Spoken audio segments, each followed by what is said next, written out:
All right, well, welcome to the City Builders Podcast. I am so excited to have Shannon Phillips, the COO of the McConnell Foundation, here with me today. And we're going to talk about a lot of different things. The McConnell Foundation has had such a large impact on the North State for many decades, and we're going to talk about their commitment to downtown, Turtle Bay, the Sundial Bridge, and everything in between, at least a little bit, on the McConnell Foundation. So Shannon, thank you for being here, and I'm really looking forward to the conversation. Well, thank you, Todd. I'm so excited to be here today, and I'm really excited to be in this beautiful studio right in downtown Reading. I mean, it's just one more secret for me that I didn't know about, that we have this skill level and talent and space to work in. So I feel like I'm in a very urban setting, and it's feeling wonderful to be right here in downtown Reading.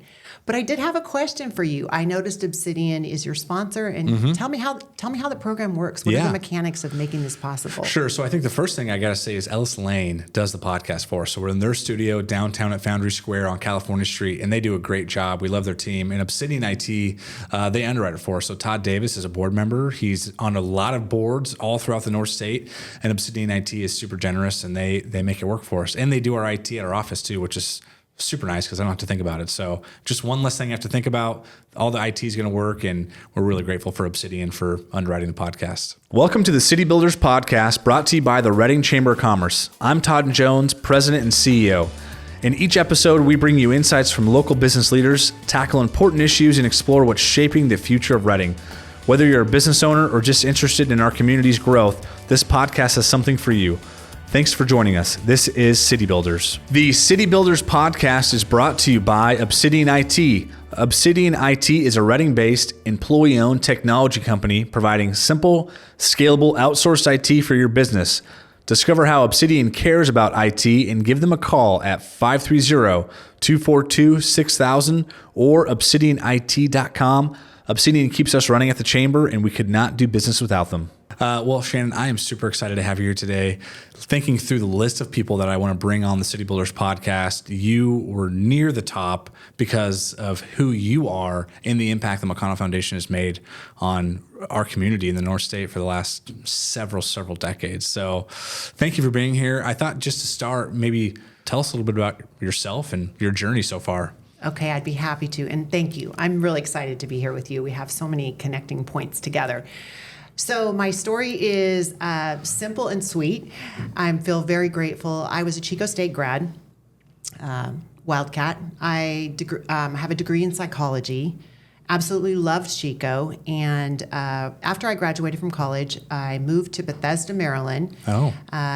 Newly married. My husband and I had both participated in an exchange program through Chico State. We weren't dating and didn't know each other then, with the National Institute of Health.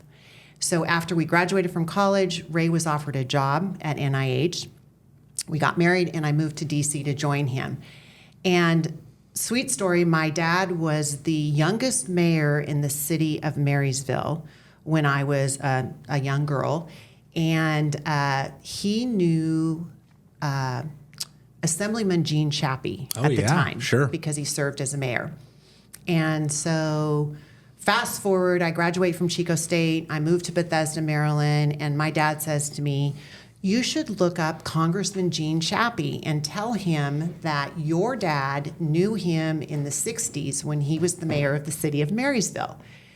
And I said to my dad, people don't just look up congressmen or women and tell them that. That's just weird. And he said, no, you really should. He would like to know someone from the district has moved to Maryland.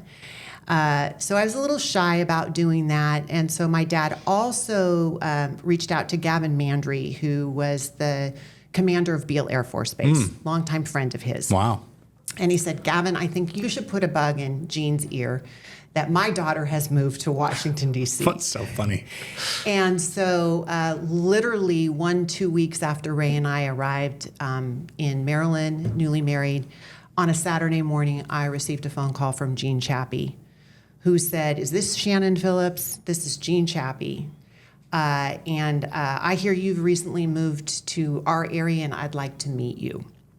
So we set up a meeting. I went to meet him the following Tuesday in his office. And when I arrived, he had his whole leadership team in his office with him. Oh, my goodness. And it turned into what was like an interview. Yeah. For about 2 hours, I was asked questions about everything. You know, what kind of crops grow in the 2nd Congressional District? It was 2nd Congressional District at the time. And tell us about Chico State and your family and growing up and what do you want to be when you grow up? And it was just all coming at me. Well, I didn't know, but they had a position open. And they had a lot of staff who were political science majors and from the East Coast, but he was really looking for someone who was from the district. So I was quickly offered a position to join his team, and I went to work for him and worked for him for about 5 years in D.C. Wow, I did not know that. We had an amazing experience. You're a Hill staffer. I'm a Hill staffer. Wow. And so it was a great experience. And then he gave me an opportunity to come back to his Chico office and manage his Chico district office. Wow. And that was our ticket back to California. Yeah. We were starting to think we wanted to start a family, we wanted to own a home, and neither of those seemed really probable with our jobs and the cost of living.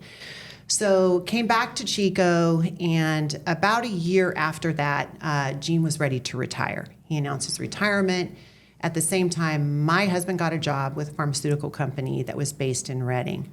So the retirement of Gene matched up perfectly with Ray taking his job in Redding. And I decided I was going to make a pitch to Wally Herger that should he be elected, it would make perfect sense for him to hire me and to open a Redding office.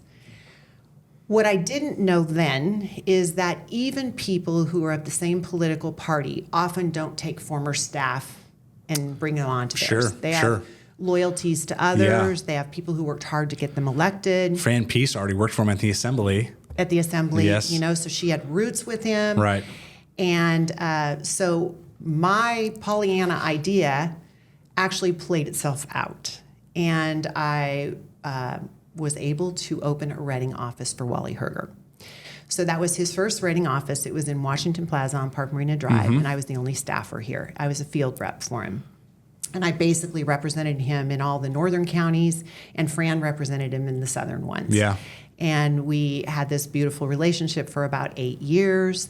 During that period of time, I had 2 of our 3 children, and I loved every minute of my work with Wally. Yeah.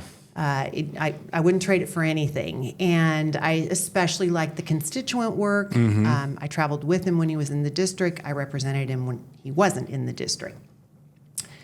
So, side note, the McConnell Foundation is this sleepy little foundation that's giving about $2 million away of grants, and they're making plans to build their headquarters at Lima Ranch on Shasta View. And I knew who Lee Salter was, our CEO, and I knew who Karen Bennett was, the only program officer at the time.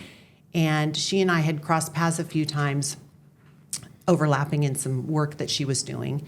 And so I was actually approached by Lee and Karen when they were trying to hire a second program officer to see if I'd be interested. And I was so taken aback by them approaching me that, Todd, literally I left and I thought, I need to make sure I understand the difference between charity and philanthropy, because philanthropy was new to me. And I also loved my job with Wally, but Ray and I were at a point where we were thinking of having a third child, and the hours I worked. I remember those days, and I'm grateful I did not have kids when I was a field rep because I worked 20 hours a day. You just did what But I loved it. And you loved every minute. I loved it, absolutely. Every minute. And so there was a little bit of appeal about that. And at that time, you know, the foundation was just, 5 days a week, normal business hours. I was our 7th employee. I was hired to be a program officer, review grants, make recommendations to the board. And I had no idea the experience was going to be what it has turned out to be. Wow. That's amazing. That's incredible. I also didn't realize you worked for Wally for 8 years. 8 years. So you worked for the House of Representatives for like 13 years total. Wow, that's incredible. Yeah. I never met Gene Chappie. He was a colorful character. He was salt of the earth. He was an amazing man. I learned so much from him. He and Wally are as different as night and day, personality-wise, but I feel like the combination of the two of them just gave me such a rich rich learning environment because they both cared so deeply and passionately about what they did. Right. And they both came from very humble, hardworking lives. So yeah. That's awesome. And meeting you when you were in that position, Yeah. I had such, when I left Wally's office, I just wanted to know that whoever was hired after me would work as hard as I did or harder.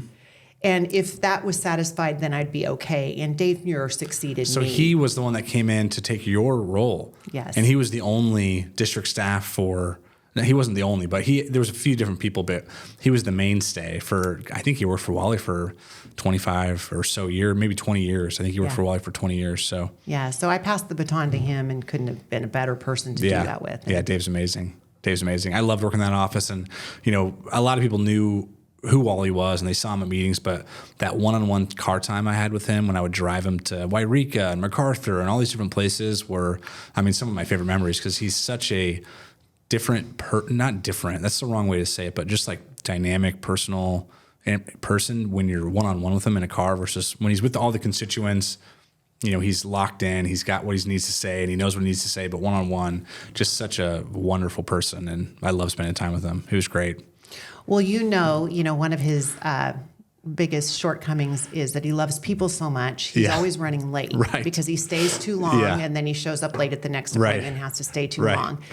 And early in my working with him, he said to me, you need to teach me to be like Gene Chappie. He used to show up early and leave early. I want to learn how to do that. And, when I left, I said, you never learned how to do that, but your love of people is just heartwarming. I guess when you're a member of Congress, you get that luxury, though. You get to be late to the meeting, and that's okay. Yeah. That's okay. People are waiting for you, so that's awesome.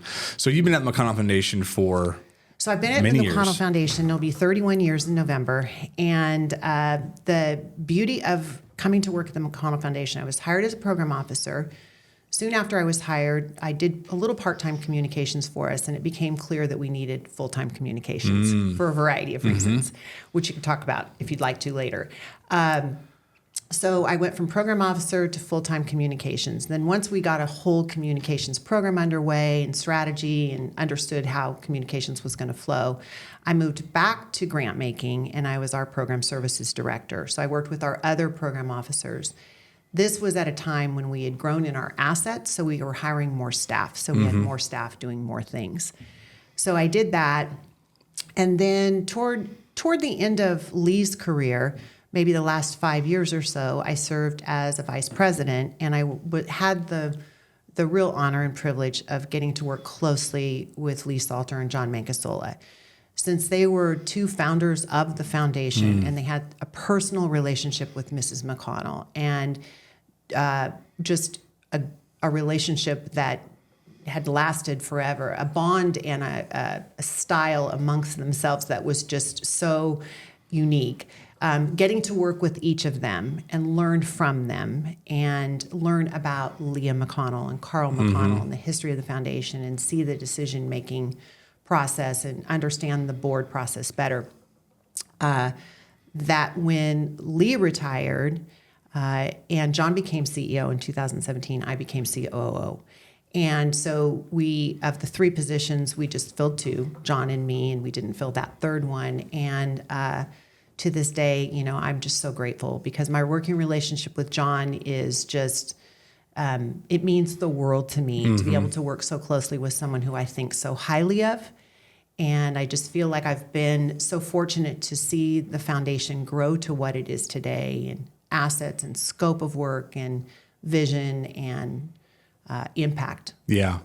What was and what is the kind of the guiding principles of the McConnell Foundation that, Leah and Carl put together when the foundation was in formation, so many years ago? So we were so lucky because Carl and Leah recognized they were going to have significant assets in their lifetime. And so they established the foundation in 1964. Wow. In hindsight, probably just really in estate planning, on their part. They had no children together, so they knew that at some point in time they were going to have significant assets. And where did those come from? Just like a snippet? Yes. Yeah. So the significant assets did not come their way till the 80s. And it was actually in the early 90s when they were the single largest shareholders in Farmers Insurance Group. Wow. And that's really what gave us a big jump in our philanthropy and our endowment, and really gave us an opportunity to just take off and start doing some real work. So we were very fortunate that they had such good foresight to plan and to know that someday they would have this. And, really all of the communities we serve are the beneficiary of their generosity. Yeah, that's amazing. So let's briefly have you talk about maybe all the programs, because there's so many things the McConnell Foundation does, and then we'll take a deep dive into a couple, and I'll kind of share some of my personal stories. But tell us kind of briefly just the broad scope of work that the McConnell Foundation does today. Okay. Since we're focusing on being a city builder here in Reading, I'm going to put my emphasis on Reading, but I want to just do a little asterisk that we do work in 5 counties. So we work in Modoc, Siskiyou, Shasta, Trinity, and Tehama counties, and the countries of Nepal and Laos. And in my current position, I have the good fortune to work with all of our program officers. And those are areas where the board has established funding and said it's a priority for 10 years minimum. So all of our program officers operate under a 10-year funding promise to go out, find good work in those areas, and bring it back for recommendations. So we have an international program in Nepal and Laos. We have a ecosystem resilience program, which is focused on wildlife fire recovery. We are actively doing cleanup from previous fires and prevention for future fires in Shasta, Siskiyou, and Trinity counties. We have a scholars program, more than 30 students per year, mostly first-generation students from the 5 counties we serve. And these students stay with our program officer, Dave Tanner, from start to graduation and after. So he's coming up on his 20th anniversary, 30 students. You can do the math. Yeah. Our alumni is pretty strong That's right incredible. now. And we know this program is successful. Far north of 90% of our students graduate with college degrees, and they go on to do amazing things. We have a children, youth, and education program, and it focuses on really cradle to career. So we're founding partners in North State Together, which is probably the biggest grant we've done in that area. It's a parent network for each county to have its own cradle to career services, and advancing Modoc, college and career Siskiyou's together, Trinity together, raising Shasta, expect more Tehama. Each county has its own group. That work is amazing. College and career options has been one of our big programs that we've focused on. We work very closely with Shasta College and College of the Siskiyous. We work closely with Chico State, Humboldt State, and Sac State, and UC Davis. We try to really be part of the higher education community. We also work with Simpson University, and so that's a big piece of our work, is our education component. We have our community vitality work, which is focused on downtown Reading. That is a new program that was started in 2017. Although historically, our mission is to help build better communities through philanthropy. We've been doing community vitality since day one. Sure. It's in our blood. Yeah. It's our DNA. And our mission's so general and so broad that we really believe in all aspects of a quality community, and we really try to make a difference in all those areas. Our Nature Bridge program, longest running program we have, more than 35 years. We send students who are sophomores or juniors to Yosemite National Park for a week-long environmental education camp. And I think you might be alumni. Oh, yeah. Yeah, so I did that program. I actually did it, interestingly enough, when I was a senior. I'm not sure how that played out, but I think I missed the boat when I was a junior.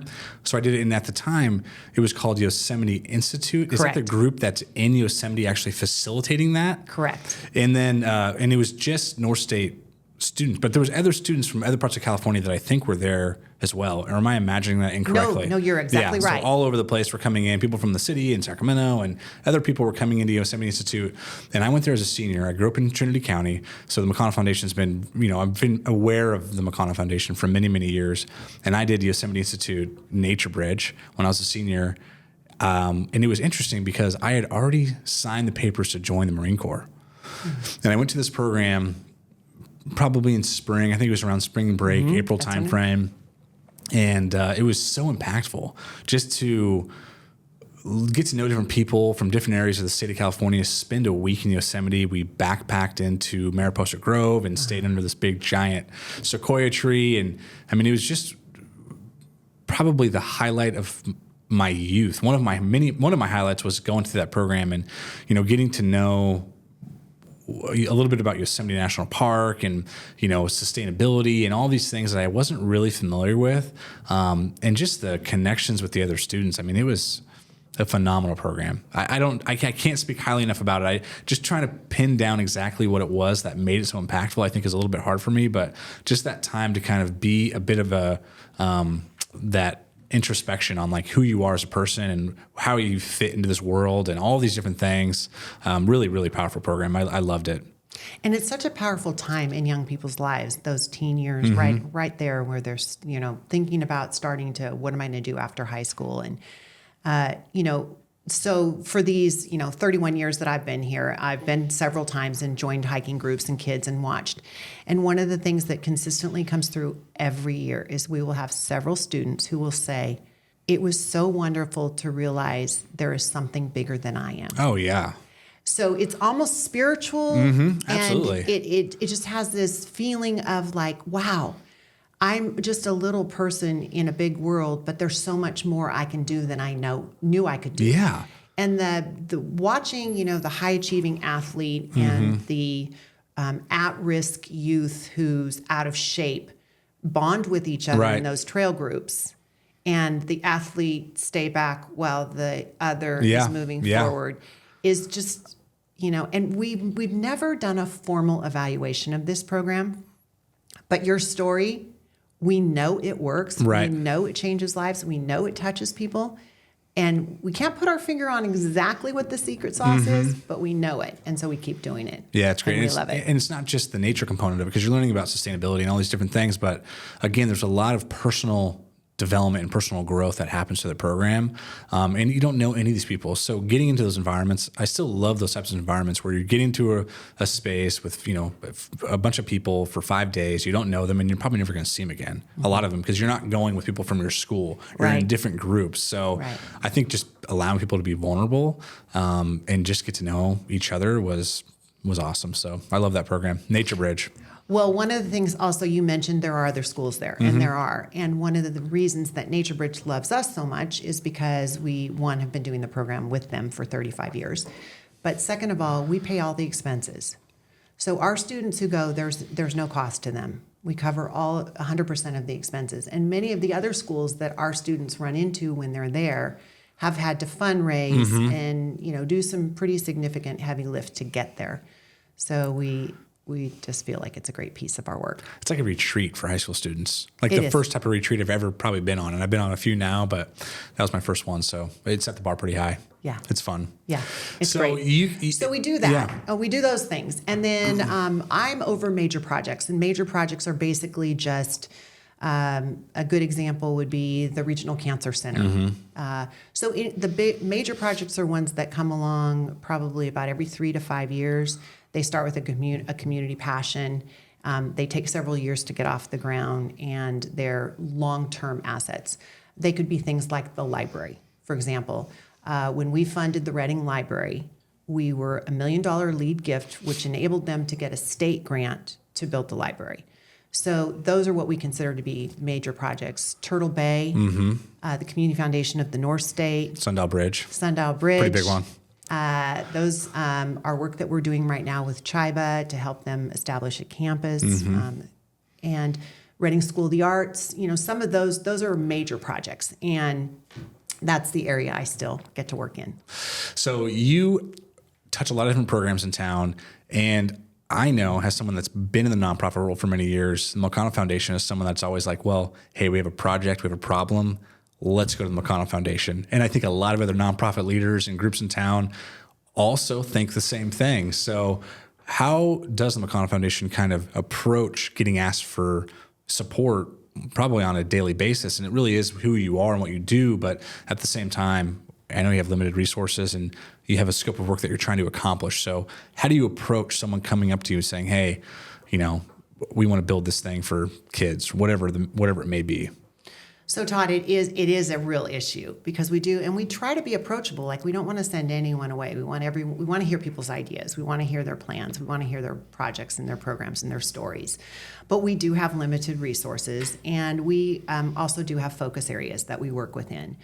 So one of the things we did early on is it didn't take us long to realize that we were kind of the only game in town. And so we started the Grant and Resource Center, which then became the Community Foundation of the North State. And part of our reason for starting the Community Foundation of the North State, being a founding funder in that effort, was we knew that there needed to be more philanthropy, and that there were a lot of people who are philanthropists, maybe not at the level Carl and Leah McConnell were able to be, but that they have resources and assets. So we're super pleased with how well the Community Foundation of the North State has done. They're celebrating their 25th year. They've given more than $100 million away in grants. They have hundreds of funds. They are respected in the state of California and nationwide in the community foundation world. They've survived tough times, pandemics and recessions and other things where other community foundations didn't survive. And they house our McConnell Fund. So our McConnell Fund is for projects that are $50,000 and under. And when it first left our four walls and went to the Community Foundation, we had a few staff that were like, didn't want to give up control. And they didn't think that anybody else could do the work as well as we did, and could be as discerning and be as careful and be as thoughtful. And what it did is it has turned, in the 5 counties we serve that the Community Foundation represents us with the McConnell Fund, they bring in people like yourself to serve on the selection panel. And so it's exposing people to philanthropy outside of our 4 walls, and it's giving communities an opportunity to start thinking philanthropy themselves. Right. And funds have spun off from it, and giving has spun off from it, and nobody knows better than local people about local solutions to problems. So we love the McConnell Fund being at the Community Foundation. And they obviously filter a lot of things for us that we never see or hear. Right. We don't influence their decisions, and we give them guidelines, and they run with the program. Sometimes we're accused of, how do I get to the McConnell Foundation? Sure. And because we live and work in Redding, there is some natural favoritism that happens here. It's also the largest geography in the region that we serve. It's where 4 of our 5 board members live. It's where most of our staff live in the greater Redding area or surrounding areas. And so we just have relationships. This is where we do business. So it does, I like to say everyone should run their idea. And if we're not a source, hopefully I or our staff can give them 1, 2, or 3 places to go. Right. But we do have some criteria we look for. For the most part, we don't do things that are real risky, and occasionally we'll go out on a limb and do something that's very risky because no one else is willing to do it. So that is always a little confusing. But we look for strong organizations that have solid boards, that have staffing in place, that have clear goals and direction, a clear idea of where they're going to go, how it's going to be sustainable, how it's going to be funded. We don't do 100%. We always match because we want to know that there's others who care. It's not just us. Someone else has skin in the game. Someone else has skin in the game. Right. And again, we try to really steer away from setting organizations up where we fund and then we leave and they fail. So we want to know that, if it's something new and it's something innovative and it's something, significant, we're going to be there with them. Which is part of our 10-year funding. We don't want to. Philanthropy is sometimes criticized as being the flavor of the month. They get excited about something and then they get bored with it and they move on. And we don't want to be that. We know that systemic change doesn't happen overnight. And so our decade-long funding is a commitment that we're there with you until you can stand on your own. That's awesome. So let's shift a little bit to downtown. So in 2017, you started your focus on downtown Redding. And I'm trying to think of the landscape of Reading at the time. Steve Bate at the city, K2 was probably starting to think about the market center, and there was other things that were starting to come into place. Downtown Reading, I think for years, growing up in Trinity and being kind of around downtown, my family grew up in the Reading area. The downtown had kind of gotten forgotten for many, many years. So what was that initial vision to come into downtown like back in, pre-2017 for the McConnell Foundation? So for a period of time, probably at least every year or every other year, our board would say, it sure would be nice if we could do something downtown. The first thing I remember that we did, and this was probably about 25 years ago, maybe even a few more, was we gave a $250,000 grant to the City of Reading Redevelopment Agency to do the demonstration block where the Cascade Theater is located. Mm-hmm. And I remember distinctly, downtown was not anything. It was a nothing burger. It wasn't scary, but it wasn't exciting either. Yeah. There really was nothing going on. And, the mall was covered. It was mostly vacant.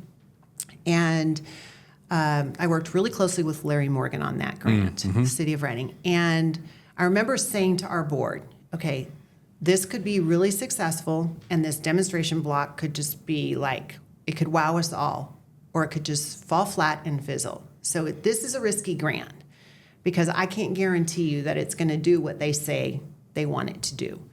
And so we gave the grant. That block has really survived. It really has when you think about it. Yeah, for sure. And if you look at, who's been there, they're still there for the most part. And at the same time, shortly after, we were significant funder in the Cascade Theater coming back to life. So those two things, and then every once in a while our board would, it's just so nice if we could do something down. Oh, it's too big, it's too much. There's too many owners. There didn't seem to be the right fit. We didn't own any real estate downtown, so the conversation was short and it would stop.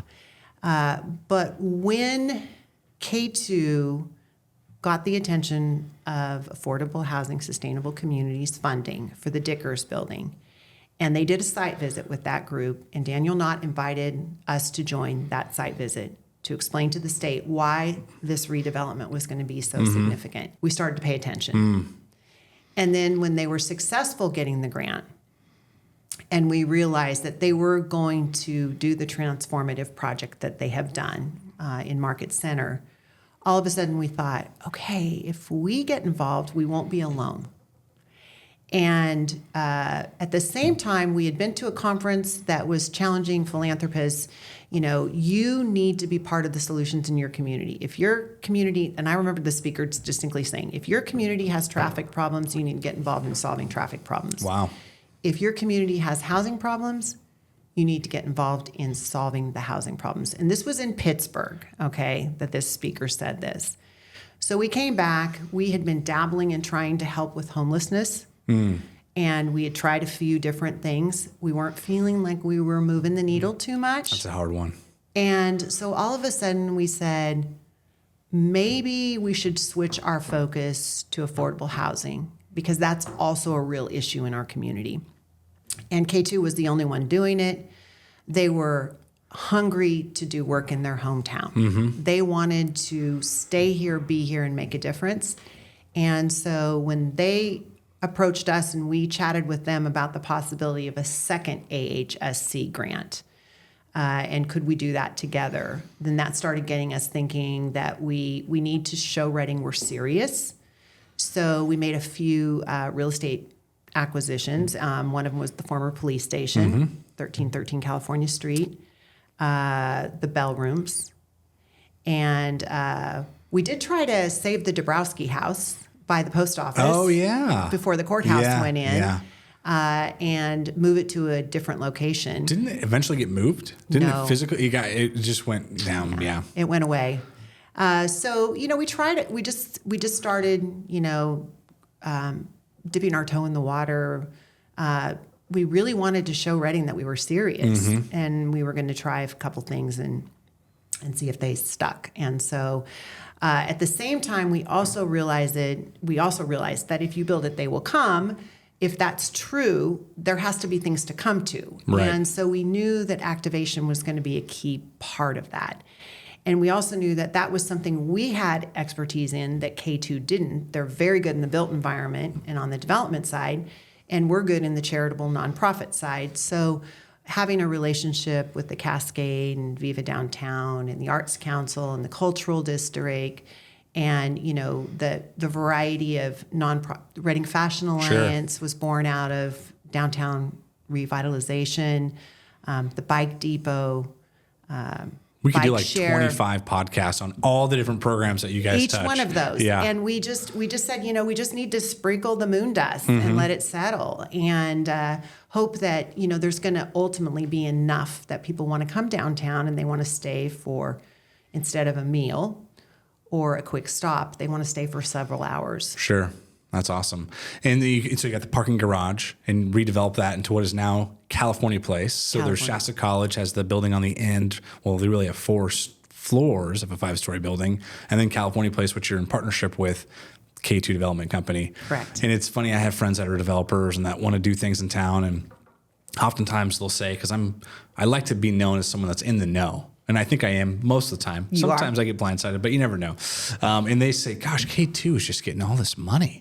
They're doing the Quartz Hill project, which has a different name than Quartz Hill project, but that project up there, obviously all the downtown stuff and Lake Boulevard and Orville and all over the place. And, from what I can tell, and I'm going to have Alan or Daniel on the podcast as well, what I can tell is they're really good at understanding these different programs, capital stacks, and relationships. Relationships are so huge in this world. And, these other people that have tried to emulate, I think some of the things they've done, they haven't done it as well because, again, understanding how the capital stack works for how the money's going to come in is, I think, their secret sauce from what I can tell outside looking in. And it's just so amazing what they've done to redevelop these spaces. I know, we still have a ways to go to get some of these spaces filled, but the transformation that's happened in downtown Reading over the last 10 years or so has been unbelievable. I mean, it's really unbelievable when you think back where we were 10 years ago. It's just really happened. Yeah. At lightning speed. Even I'm shocked at how fast it's happened. And you're absolutely right about K2. Their ability to understand how to finance projects that otherwise don't pencil and how to build that capital stack. They've taught us so much, and we've learned so much by partnering with them to do some of these projects that otherwise wouldn't have necessarily made sense. Sometimes I think we're very confusing to the community because we're involved in so many things. Sure. And one of the things when I have an opportunity to say it out loud, I like to say is the reason we've been able to do things that feel for-profit like downtown is because it's in an opportunity zone. That designation allows us as a nonprofit to do things we otherwise can't do. So what we're doing downtown, we can't do everywhere because everywhere is not an opportunity zone. And one of the special things you can do in an opportunity zone is affordable housing.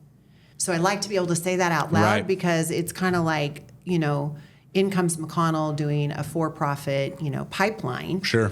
And, and they're doing a bike depot. And for us, that's a little bit of a pilot project to see how it works to have nonprofit and for-profit share space. And, our intent was we want you to have somewhere where that you can eat and drink and take your dog and your bike and maybe ride the trails and spend a little extra time downtown. So our vision for that was just strictly to give people more than one thing to do. What has it been like to partner with K2? I mean, I feel like this is a pretty significant, not departure, that's the wrong word, but it's a unique relationship, and it is a pivot from what worked traditionally, how we've ever done it. Most of our projects we've done alone. And so the beauty of doing them alone is you're in total control. You also have the total cost and the total risk. So an example would be Reading School of the Arts. We took that project on. Reading School of the Arts needed a permanent home. They couldn't afford to build one for themselves at the level that we would like to have seen a school be built. So we assumed the risk and the capital and the development of that project, and we leased it back to them. They got the school they need. We built the school we wanted across the street from the headquarters. we can only do, we're one and done. That's our beautiful LEED Platinum charter school. Yeah. We're not going to be replicating that around the region. And with K2, we know that some people in the community were like, why them? Right. And how did they pick them? And Right. how did this happen? Right. And were we asleep at the wheel and missed something? Yeah, sure. But the real reason, and it comes down to one thing. We saw them aggressively taking action And risk about redeveloping downtown, and we had confidence that they were going to stay for the long haul to see it be successful because they live here, they're from here, and they want to be here. Right. And so to us, that was similar to us. We live here, work here, want to be here, and we're not going anywhere. Right. Our foundation is set up into perpetuity. 25 years from now, we'll still be here. Yeah. And there'll be new people that are city builders on our staff. That's awesome. And it's really great to know that, that's our future. It's very long term. So K2 just brought something very unique to the table, and that is, I would say they're probably the affordable housing experts in our region. Maybe in the state. I mean, they're really doing well. Maybe in the state. Yeah. Exactly. So they had something we needed if we wanted to get involved in affordable housing. And they've been an excellent partner. We have high trust between us. Yeah. We share a lot of things that we do together, and we work very closely. But we also are very independent. Moore's is going to be our own project. The whole market is their project. Sure. 100%. Right. We're on the sidelines saying we'll help bring as many people as we can to downtown and hope that the public market is really successful. But we're not investors in it. Right. That's them. Yeah. Yeah, and hopefully that's a big catalyst for the rest of downtown. I think we all hope it is, and I really think it will be. So I'm excited about that. So let's dream a little bit. I had a meeting with Leslie Jesse, who's your program officer Yes. for Community Vitality about a month ago, and talking about all the space downtown. So you have California Place, you have the police station, and you have the old flour mill, Moore's Flour Mill. So maybe talk through what you hope to see in some of those spaces, because I know there have been people that have looked at California Place, for example, that maybe aren't the right fit for what you and K2 want to see in this space. And I've been part of those conversations on who should go here, how do we get them here, what do we need to do to get them here. But there's also people in this town that are saying, wow, this is still empty, right? California Place is still empty. Obviously, there's a ton of market factors and a lot of things outside everyone's control, but take us through those three properties and what you hope to see there and what's kind of realistic in terms of filling those spaces. Okay. I kind of put you on the spot. No, this is great. Yeah. I'm glad you put me on the spot. It's important to think about these things. So let's start with the built space that's vacant. We are trying to reach out, as you know, to anyone and everyone to say that we love to fill those spaces. In a perfect world, we'd like to fill them with local businesses. We don't want to take a business from somewhere else that creates a vacancy, but we'd love to see small business grow where a second location might be downtown. We'd like to see a variety of things happen downtown so that people have choice. And we feel like there's, they're beautiful spaces. We love the whole idea of people living, working, playing, and learning downtown. We were thrilled to have the North Tower, or B1B, the Shasta College Community Leadership Center. The people that come in and out of that space every day is amazing. It's a beautiful building too. A beautiful Such a great building. So we love that. If we had closed our eyes and said, who would we like to be our anchors? We wanted education because it's long-standing, long-lasting. The credibility of Shasta College, it's also going to be here 25 years from now. So that we would really like to see healthcare downtown. That's something we worked out a little bit. We've been in conversations with different healthcare entities. We think healthcare is another important aspect of a community to have it be very vital. So we'd love to have education and healthcare. Those would be two anchors that would be ideal. So we're going to continue to work on that. We'd also like to see some creativity. So if there's a local business that wants to grow, that needs a public-facing presence and can also do more work downtown by going multi-story, we're all in. So we'd love to hear that. We realize the rents are not at a rate where you can start if you don't have capital. Right. And that is something we're wrestling with and we're trying to figure out.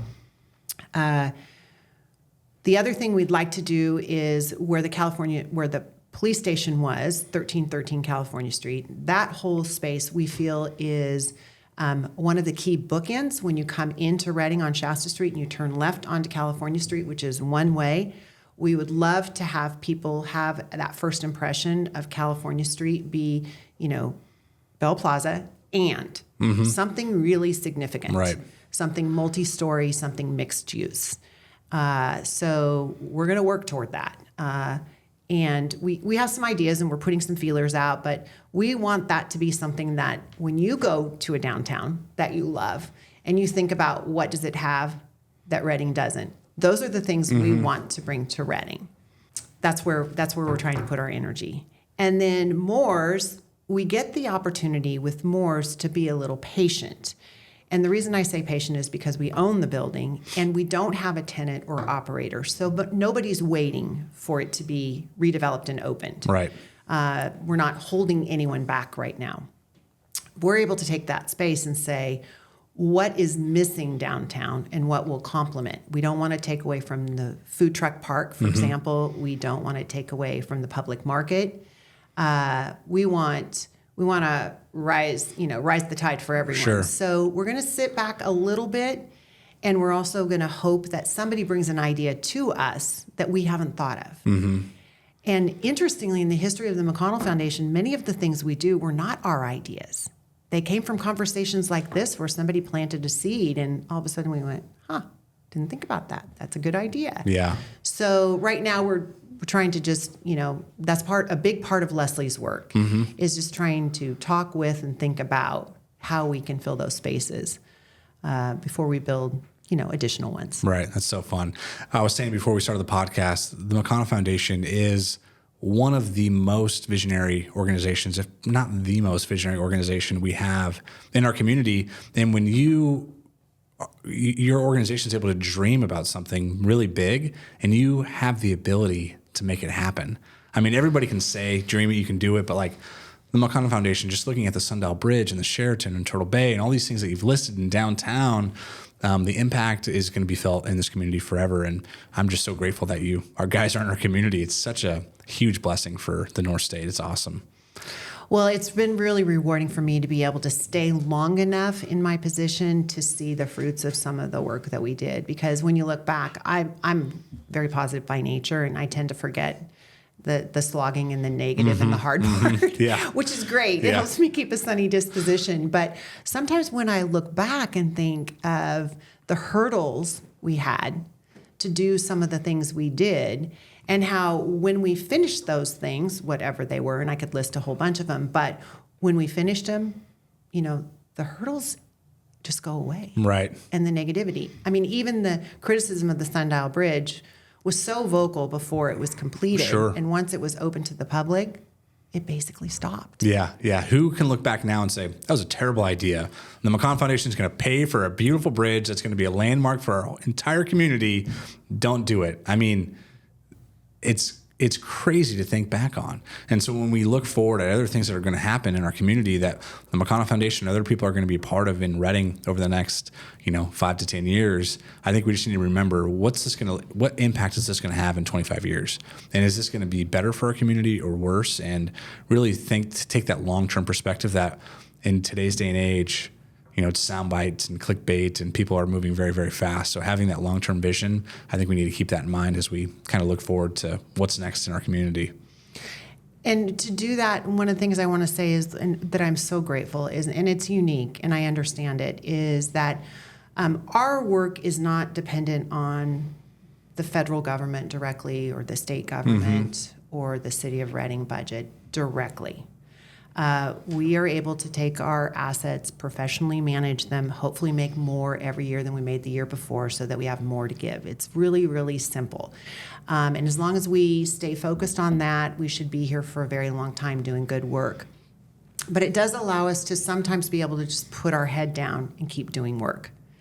And that's a great thing. And so if something comes along that's a disruption, like a pandemic or a recession or a fire, we can pull in or we can lean out. Right. And we know that's a really unique place. And we love being able to help nonprofits, government agencies, and public schools take that leap to the next level, whatever their next level is. That's great. So tell me, you've been in the North State for quite a few years now. What is your ideal day in the North State? And for yourself, you have a day off, you have no responsibilities, nothing to do. What are you going to do besides read a good book? Because I know that's one of your top things. But what are you going to do in the community besides just stay at home and relax? That's such a great question, because we just had that experience happen over the 4th of July. We had company come to town, and some of them were family members who hadn't been home for the 4th of July for a while. So we had like an absolutely perfect weekend. When we have time on our hands, we love to walk across the Sundial Bridge, and we love to walk the perimeter trail, and we love to walk the river trail. So any of those spaces. We love to eat at Mosaic. We love to get a coffee at the Branch House. We love bike share. Okay, we rent bikes whenever somebody comes to town, or sometimes on a cool morning before it gets too hot. Ray and I'll just jump on the bikes and we'll just ride along the river trail, and it's awesome because That's cool. We don't have to put them in a truck, or right. we don't have just to grab them, grab and go. And so we found them to be great, and all ages enjoy them, and they're safe, and you get to cool off if you're by the river. So love bike share. Love Turtle Bay, and especially we have 2 granddaughters who live in Durham next to Chico. And when they come to Redding, one of their favorite things to do is to go to Turtle Bay. And we recently went to Grandparents' Day for our kindergarten granddaughter. She's the oldest. And each of them was supposed to put something on the wall that they like to do with their grandparents. And she said, I like when my grandparents take me to Turtle Bay. Oh, that's awesome. So Turtle Bay, I was here when Turtle Bay was just an idea, okay? And we could spend hours talking about what it has become. But the thought that 300 acres in the heart of our community is protected into perpetuity to be exactly what it is, for community public access, just gives, it gives me the chills that we have that. I mean, someday we might be in New York with Central Park, but this is protected. Yeah. This 300 acres on the is river. Ours to share on the river, both sides. Yeah. We love to eat local, and we try to eat at locally owned restaurants whenever we can, because we want to keep them in business as best we can, and we like to share them with people we love. So at the risk of not forgetting someone important, I'm just going to say that if people see my face on this pipeline, they know I frequent them, because we eat out a lot. Yeah.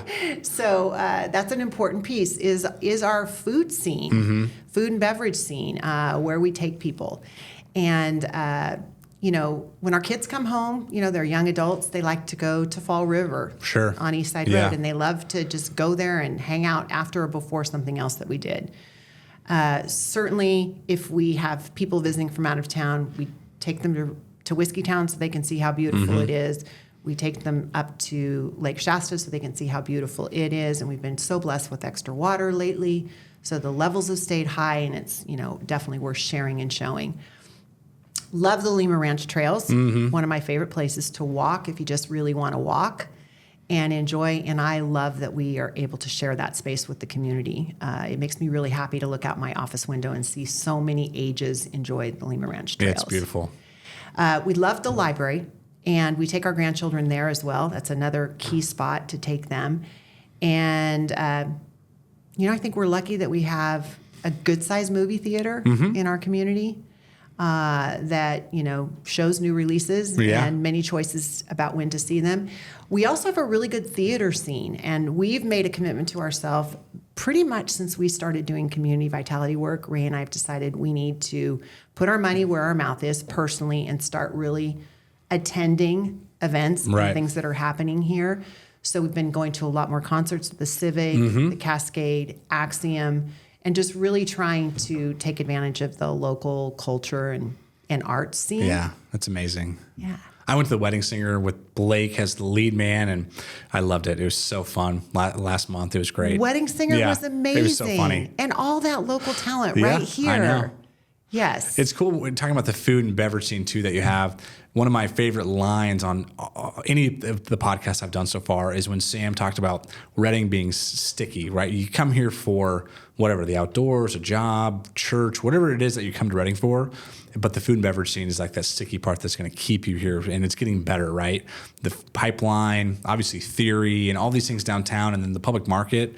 I think, the public market is going to be incredible. All the different options that are there, downtown, local businesses, second locations for most of them. I think it's going to be a huge thing. And, kudos to K2 for making that huge investment and taking that risk and supporting a bunch of small entrepreneurs that are going to really make downtown vibrant. So it's going to be big. It's such a great social experiment that they're doing, because by giving people a smaller space to work with, we're hopefully going to see those businesses outgrow the spaces and others be able to follow. And also the choice that we're going to give people. There's so many reasons. When I first moved to Reading, one of the things that really surprised me, so this was working for Wally Herger, brand new to Reading, pretty young. We hadn't started a family yet. One of the things that surprised me is that there was literally something to do every weekend. Oh, yeah, there's something to do every night. You never had to leave town. Yeah. Or night. Yeah. Now it's even more. And the other thing was people worked so hard to stay here. Mm-hmm. They didn't want to leave, and they were willing to make less money or do more things to be able to stay in Reading. And I feel like it's still that way today. I mean, Reading is a beautiful place to live, work, and play. Yeah. And it's just going to keep getting better. You guys are making it better. You guys are making it better every single day. And you are too. Thank you. The Chamber's an important piece to our community. Thank you.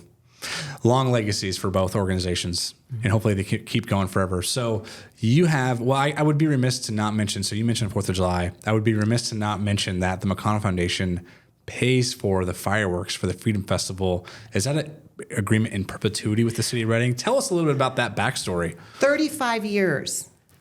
35 years. And I was recently speaking to a group of 5th graders, and a 5th grader raised his hand, and he said, what would the city of Reading be like if there wasn't a McConnell Foundation? No one had ever asked me that question. And so I stopped for a minute, and I'm thinking, okay, my audience is 5th graders. And so I started listing things that in my 31 years we've been a part of that I know had we not been a part of them, they might not have happened, or they might not have happened at the scale they've happened, or they might have happened a lot later than they happened. So I tried to be really, intentional about my answers. But one of them was the fireworks. And the fireworks started, Mrs. McConnell loved fireworks. So it started with an anonymous gift from her to the city of Reading for $10,000 for fireworks. And that was 35 plus years ago. We have been funding the fireworks ever since. We pay 100% of the cost of the fireworks. Wow. The city's contribution is the in-kind services that it takes to put it on. So the police and the fire and the space and the location and the advertising. And it's the city of Reading that runs the show, and the contract is with the city of Reading. We renew that contract about every 3 years, and usually it has an inflation escalator on it. So we keep up with the costs. They're more expensive than $10,000 for the show that we get now. We went from $10,000 to $100,000 in 35 years. And one of the things that we have heard from the pyro company that provides the fireworks is that we're one of the best 5 shows in the West Coast. Yeah, I agree. Better than San Diego, Oakland, Seattle. And one of the reasons we really love the fireworks is the location where they're shot off in the center of Reading. There's lots of space around there for people to gather. And the Freedom Festival is, it's thousands of yes. people who come out to enjoy it. But also all the surrounding areas that can enjoy the fireworks from their homes. It's just the location is perfect for that. So we've been told by the city of Reading that they know that the fireworks are visually viewed by more than 10,000 people. Oh, sure, absolutely. No question. It feels like there's 10,000 people at the Civic for the Freedom Festival. I mean, it's every square inch I feel like is packed down there. Exactly. Fortunately, I can see it from my house now, so I'm grateful to be there. But the Freedom Festival, the years I've gone, it is packed at the Civic. It's a great show. It's a lot of fun. Yeah, so it's one of the fun things we get to do. Everything you get to do is fun. Well, everything we get to do great. is fun. But Mrs. McConnell had a saying with fireworks. She said, the thing about fireworks, they're very easy to audit. Right. It's $100,000 up in the air in 22 minutes. Right. You know, There it that's is. where it went. Yeah. Oh my gosh. You know, we do that much out of the fact that, you know, she loved fireworks. And I don't even like to think about what it would be like if the foundation shifted and said, we're not interested in fireworks anymore. I mean, that is the type of thing city government doesn't have the discretionary funds to fill in for us should we pull out. And we have no intention of pulling out. Yeah. That's amazing. All right. So we've had a lot of fun. There's a lot of things that, I think we could go in depth on so many of the topics that you talked about today. We don't have time for all those. Where do you personally see the Reading area in 20 years? So this would be just Shannon Phillips. Sure. And of course, it's influenced by conversations we have at the foundation. But I think that we'll have a very vibrant downtown. In 20 years, it's going to be very vibrant. It's not going to have died on the vine. It's going to be the kind of small town you go to when you get away and what you want it to be. So I feel like we are headed in that direction, and we're going to keep trailblazing together. So I think that's going to happen. I think we're going to see some more higher education opportunities come to our community. I don't know what they're going to look like. I don't know if it's going to be physical structures or it's going to be partnerships. But with the cost of doing education, I just feel like those partnerships they're being seeded right now. Sure. And as we look to what education of the future looks like, I think that we are a place that is going to catch the attention of CSU and UC leaders in California. I also think that because we're one of the last affordable places to live, we're going to see our community grow. And fortunately, our airport is just doing amazing things. And getting better. Absolutely getting better every amazing, day. Which is going to open doors for us. Yeah. So I hope our airport stays strong, continues to get better, helps to attract businesses who want to relocate to this area. And one of the things that, you know, the foundation, because we've been around for so long, you know, city councils come and go, city managers come and go, city staff come and go, county staff come and go. But the thing that we have going for us is we just have a really hardworking, generous core of people. And so I'm very confident that future leaders are already, you know, they're already getting it. Right. And so I think we're going to see other things that we haven't thought about. Hopefully we'll see things like Stillwater develop and finish what they've started. Yeah. Amazon will break ground likely Amazon very soon. will break ground. What will that do for us? You know, hopefully we'll have more housing opportunities in terms of price range and choice, just so that people can, you know, achieve that homeowner of first home ownership. So I think that, and then I think on the food scene and the entertainment scene, and you know, we've got all the right elements. So that's only going to continue to grow, because if you have people, you know, who are telling their friends that this is a good place to do business or to live, they're going to bring others. Yeah, that's great. There's one thread I feel like I have to pull based on what you just said, and that is the higher education piece. The McConnell Foundation has been kind of a big driver of trying to bring UC or CSU to Shasta County. I went through the archives of the chamber over the last few months, and we had something that probably was formed in the early 60s, and it was the Shasta University Action Committee. I think that's what the acronym was. It was like USAC, University of Shasta Action Committee, and it was a committee of people from the Reading Chamber of Commerce that said, hey, we're going to bring a UC to Shasta County, and there's documents, and I have a huge file box full of their meetings and their minutes and their notes. How has the McConnell Foundation kind of been a part of that conversation over the past several decades in our area? So we were a part of that conversation, and Merced was selected over us. So that's, you know, but that was the closest we've got in the 31 years I've been around the McConnell Foundation.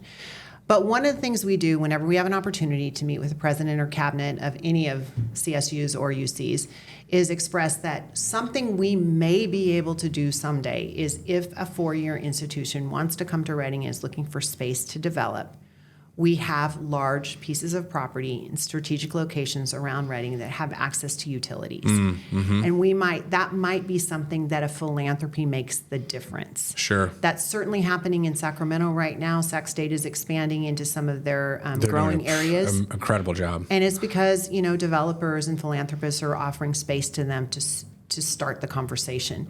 So that is something we feel like we can do.